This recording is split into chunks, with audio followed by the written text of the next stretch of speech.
Good morning mga lods. Good morning mga lods. Ay, ilang minutes pa to. This week, uwi kami ng Maasin sa Leyte kung saan ako pinanganak. Tagal ko na kasi dito sa Cavite, guys. Siguro nakauwi ako isang beses lang. So, nag-work kasi ako sa LBC. Okay lang babanggitin yung company. Tagal ko, guys. Tagal ko sa LBC. 11 years. Andyan. Almost 11 years. Hindi ko nagagamit yung card ko, guys. Kasi hindi naman talaga ako sakitin. Actually, hindi ako sakitin. Ang init pala electric pan dito sa sala.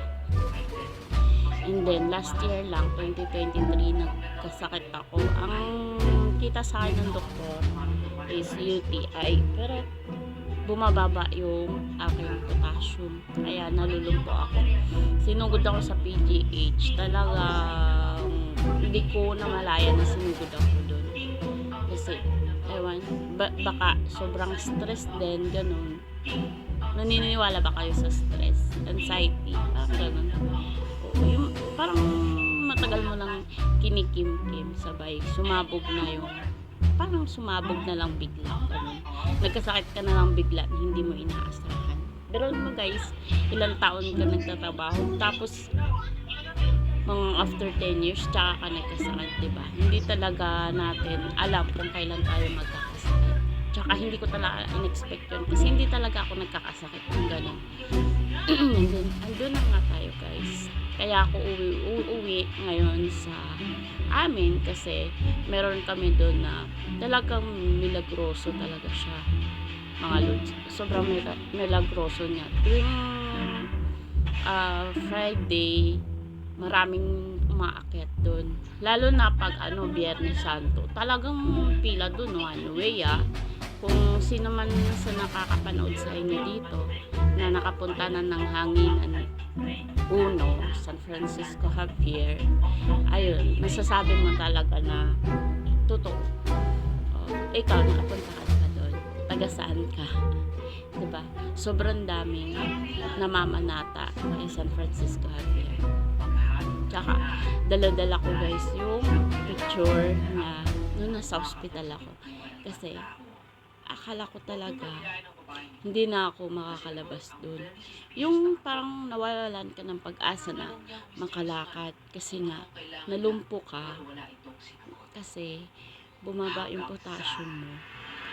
Tapos sabi ko sa sarili ko guys, kasi hindi ako umuwi matagal akong hindi umuwi.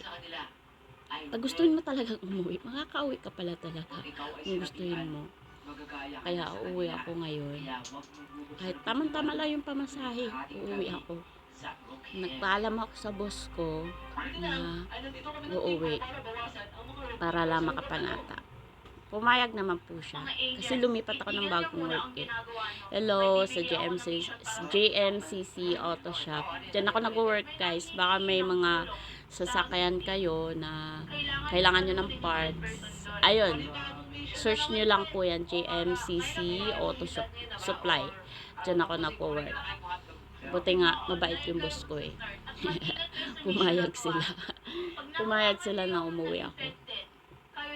Ayun guys. So, nakapangako ako na kapag makalabas ako ng ospital, Lord, uuwi ako. So, nakapangako talaga ako na uuwi.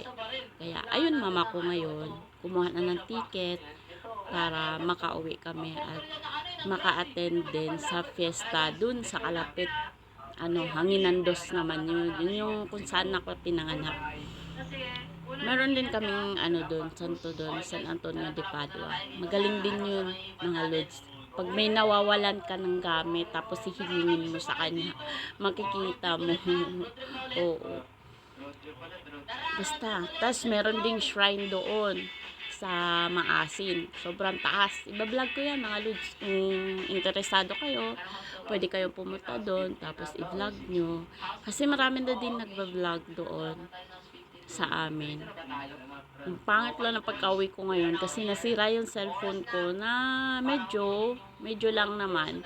Malinaw-linaw yung camera. Ito kasing gamit ko ngayon is bigay lang ko ng AirPod ko, second hand lang.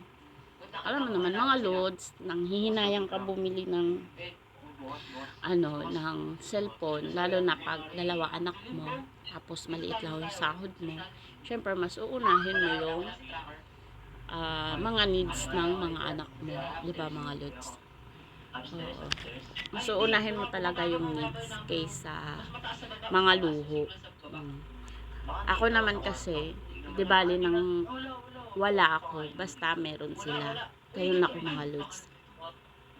Hindi ako yung babaeng napakaluho. Maluho. Ako yung mapagmahal sa anak. Mapagmahal sa pamilya. Nagtatrabaho ako para sa kanila. Ilang taon ako nag-work. No? Pero wala man lang ako naipundar sa sarili ko. Masaya na ako dun. Basta masaya yung mga anak ko. Ayan mga lods, sa susunod kong vlog, titingnan natin kung kakayanin ng cellphone ko. Sana makabili tayo ng cellphone, no? Sana mag-trending, tapos makabili tayo ng bagong cellphone. Kaso huli na lods. Uuwi na kami ngayong Sabado. Abangan nyo na lang lods yung pupuntahan namin. Maganda siya. Kung saan ako pinanganak, sa Hanginan 2. Pero dun kami madagkot sa Hanginan 1. Pataas siya, paakyat.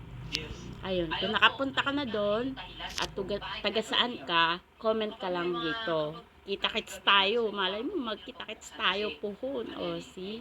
Diba? O, ayan mo na, lods. Mag-ready mo na ako ng pagkain ng aking mga anak. Di ako pumasok ngayon kasi nga, kumuha ng ticket yung aking mama para magbiyahin na kami. Tapos, sasakay kami ng bus. Hindi na kami mag-airplane kasi mas maganda kasi pag bus, dadaan ka ng Bituka ng Manok, tapos dadaan ka ng San Juanico Bridge, tapos dadaan ka ng Mayon. O diba, mas masarap magbiyahe ng nakabus kaysa naka-airplane.